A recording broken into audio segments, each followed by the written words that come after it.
Œuvre choisie de Mao Tse-tung, tome 3. Période de la guerre de résistance contre le Japon. Question au Kuomintang. 12 juillet 1943. Depuis le mois dernier, on constate en Chine, dans le camp de la résistance, un phénomène inhabituel et stupéfiant. De nombreux organismes dirigés par le Kuomintang, organismes du parti, du gouvernement et de l'armée, ont déclenché une campagne de sape contre l'Union et la résistance. Menée sous l'enseigne de la lutte contre le Parti communiste, cette campagne est dirigée en fait contre la nation chinoise, contre le peuple chinois. Voyons d'abord les armées du Kuomintang. Parmi toutes les armées du pays qui relèvent de son autorité, pas moins de 3 groupes appartenant à ses forces principales sont stationnés dans le nord-ouest. Ce sont les 34e, 37e et 38e groupes d'armées, tous placés sous les ordres de Ho Tsang-nan, commandant en second de la 8e zone de guerre. Alors qu'un seul de ces groupes a été affecté à la défense du fleuve Jaune, le Yichuan à Tongquan, contre l'envahisseur japonais, les 2 autres ont été utilisés pour encercler la région frontière du Shensi Kanso Ningxia. Cet encerclement dure depuis plus de 4 ans. Et on s'y était habitué aussi longtemps qu'il n'y avait pas de choc armé. Or, depuis quelques jours, un changement inattendu s'est produit. Des 3 corps d'armée, les premiers 16e et 90e, chargés de la défense du fleuve Jaune, 2 ont été transférés. Le premier dans la région de Pincheo-Chenhua, le 90e dans la région de Luochuan, et ils se préparent activement à attaquer la région frontière. Aussi, la plus grande partie de la ligne de défense du fleuve se trouve-t-elle dégarnie devant l'envahisseur. On ne peut donc s'empêcher de poser cette question. Quels sont exactement les rapports entre ces gens du Kuomintang et les Japonais? Jour après jour, nombre de gens du Kuomintang mènent une propagande effrénée contre le Parti communiste, prétendant qu'il sape la résistance, qu'il sape l'Union. Mais peut-on dire que c'est renforcer la résistance que de retirer le gros des forces de la ligne de défense du fleuve, ou que c'est renforcer l'Union que d'attaquer la région frontière? Nous aimerions demander aux gens du Kuomintang qui agissent de la sorte. Vous tournez le dos aux Japonais alors qu'ils vous font encore face. Que ferez-vous s'ils se mettent à avancer sur vos talons? Et comment se fait-il qu'après votre abandon d'un large secteur de la défense du fleuve, les Japonais continuent, de la rive opposée, à vous regarder tranquillement, sans bouger, et se contentent de vous observer à travers leurs jumelles, se réjouissant de voir s'éloigner vos silhouettes? Pourquoi aiment-ils tant vous voir de dos? Et pourquoi n'éprouvez-vous aucune inquiétude après avoir abandonné la défense du fleuve et laissé un large secteur dégarni? Dans une société fondée sur la propriété privée, il est de règle, avant d'aller se coucher, de verrouiller les portes pour la nuit. Tout le monde sait que ce n'est pas une mesure superflue, mais une précaution contre les voleurs. Vous qui laissez maintenant la porte grande ouverte, vous ne craignez donc pas les voleurs? Et pourquoi ceux-ci n'entrent-ils pas alors que cette porte leur est largement ouverte? D'après vous, en Chine, c'est le Parti communiste et lui seul qui sape la résistance, tandis que vous autres, vous n'oubliez jamais de placer la nation au-dessus de tout. Mais alors, que placez-vous au-dessus de tout quand vous tournez le dos à l'ennemi?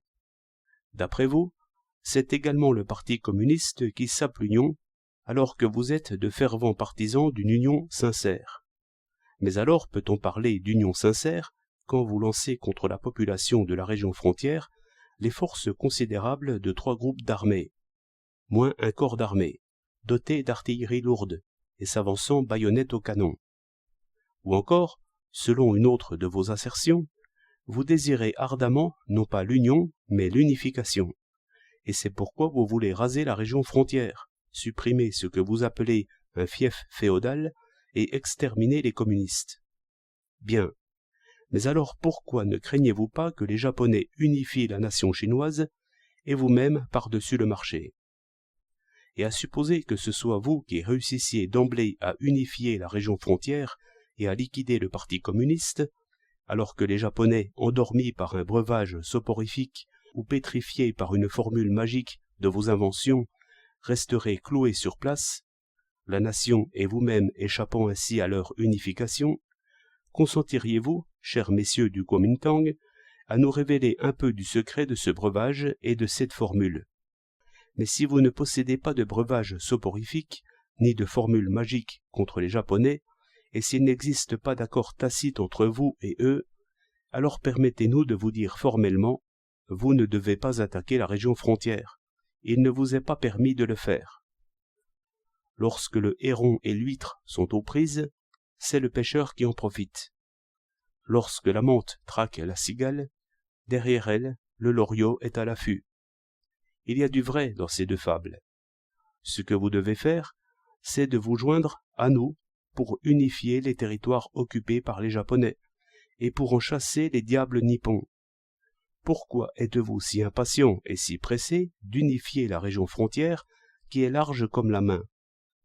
De vastes contrées de notre beau pays sont sous la coupe de l'ennemi, et vous ne manifestez aucune impatience, vous ne vous pressez pas.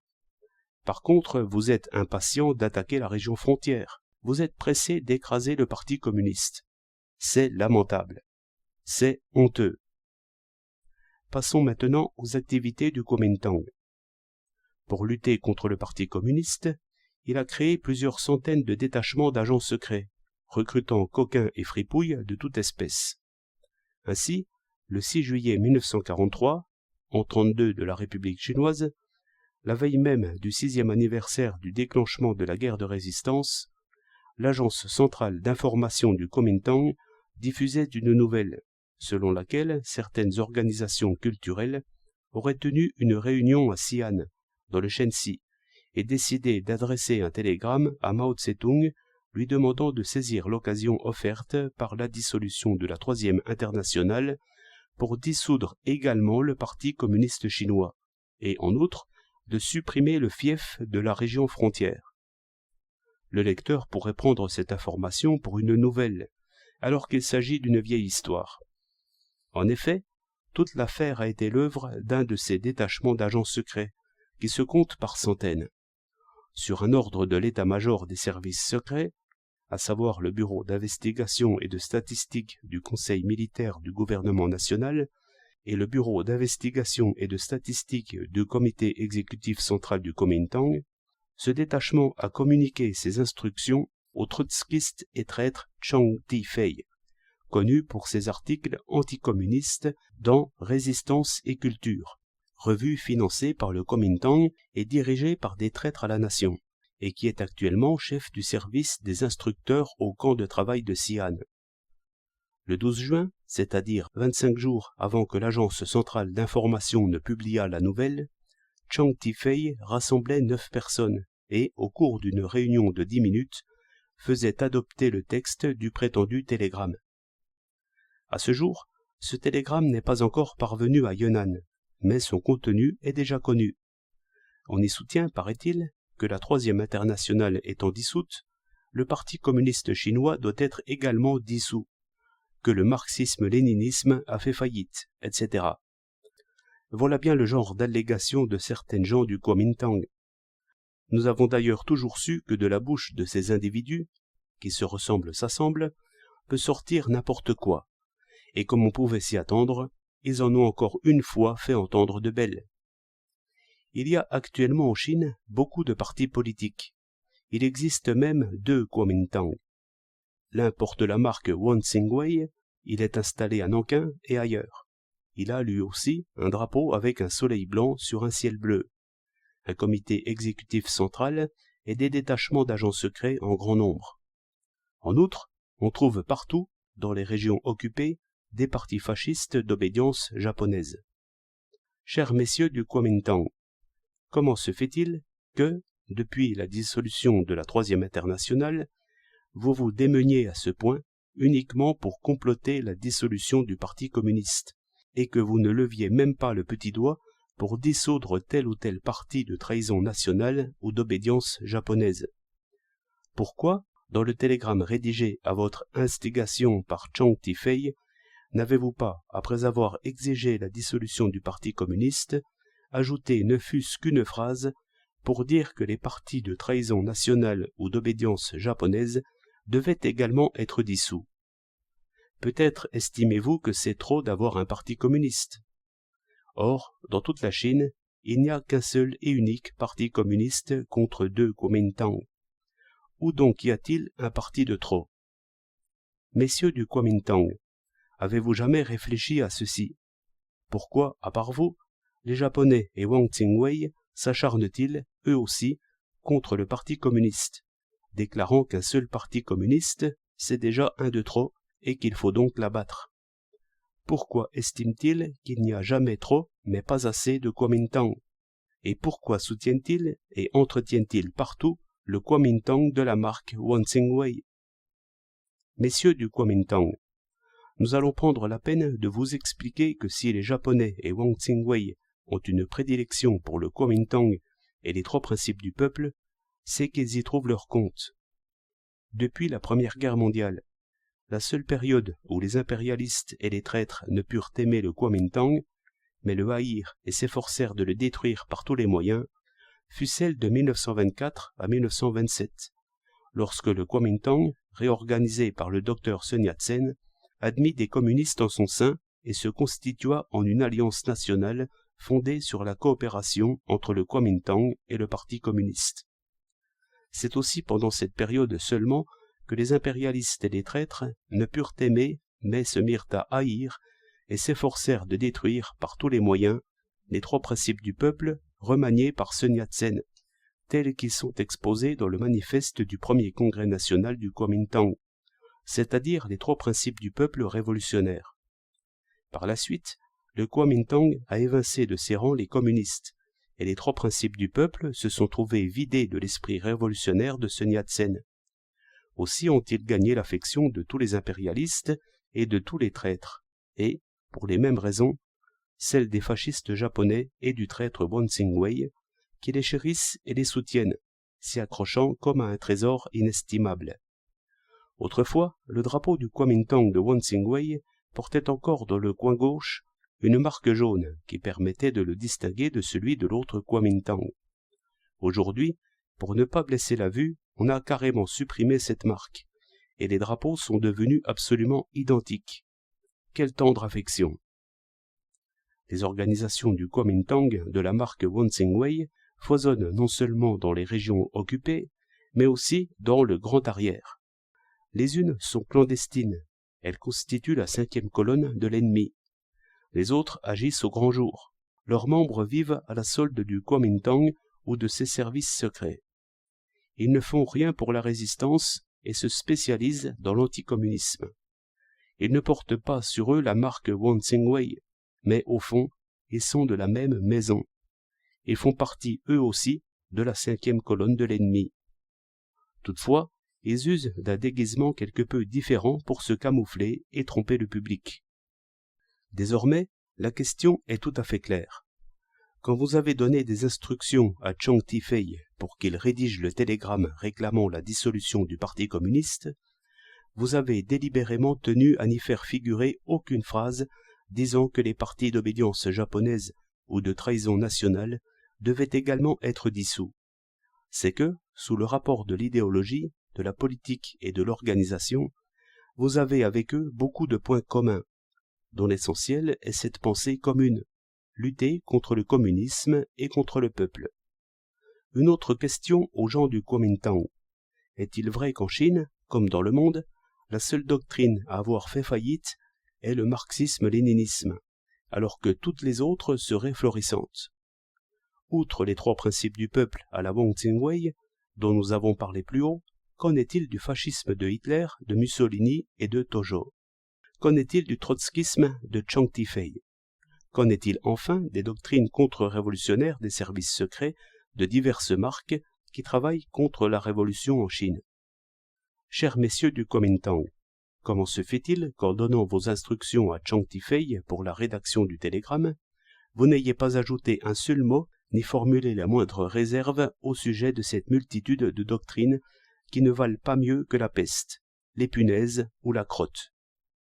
Est-il possible que ces immondices contre-révolutionnaires soient à vos yeux irréprochables et parfaites? alors que seul le marxisme-léninisme aurait définitivement fait faillite. À vrai dire, vous êtes, nous le soupçonnons fort, de connivence avec les partis d'obédience japonaise ou de trahison nationale. C'est pourquoi vous respirez par les mêmes narines que... C'est pourquoi vos paroles et vos actes sont si semblables, si identiques à ceux de l'ennemi et des traîtres qu'on ne peut plus les distinguer. L'ennemi et les traîtres voulaient dissoudre la nouvelle 4e armée. Vous avez donné l'ordre de le faire. Ils veulent dissoudre le Parti communiste, vous le voulez également. Ils veulent liquider la région frontière, vous le voulez aussi. Ils ne souhaitent pas que vous défendiez le fleuve jaune, vous abandonnez donc vos positions. Ils attaquent la région frontière. Depuis 6 ans, les troupes ennemies disposées le long de la rive opposée, face à la ligne Suite, Miche, Kaasien, Wupao, Tsinkien, n'ont cessé de bombarder les défenses fluviales de la 8e armée de route. Vous vous apprêtez à l'attaquer vous aussi. Ils font de l'anticommunisme, vous en faites autant. Ils se répandent en invectives contre le communisme et les idées libérales, vous faites de même. Ils obligent les communistes qu'ils ont arrêtés à abjurer dans la presse leurs opinions politiques. Vous agissez comme eux. À des fins de sabotage, ils introduisent subrepticement des agents contre-révolutionnaires dans les rangs du Parti communiste, de la 8e armée de route et de la nouvelle 4e armée. Vous procédez de la même façon. Comment se fait-il que vos paroles et vos actes soient si semblables, si identiques à ceux de l'ennemi et des traîtres, qu'on ne puisse plus les distinguer? Puisqu'il en est ainsi, comment voulez-vous qu'on ne vous soupçonne pas d'être de mèche avec l'ennemi et les traîtres, et d'être parvenu à quelque accord tacite avec eux? Au comité exécutif central du Kuomintang, nous adressons officiellement la protestation suivante. Il est extrêmement erroné, inadmissible, de retirer des forces importantes de la ligne défensive du fleuve pour préparer une attaque contre la région frontière et déclencher la guerre civile. De même, il est extrêmement erroné, inadmissible, d'avoir fait diffuser par votre agence centrale d'information, le 6 juillet, une nouvelle qui sape l'Union et qui est une insulte au Parti communiste. Ces erreurs sont l'une et l'autre des crimes monstrueux, qui ne diffèrent en rien de ceux de l'ennemi et des traîtres.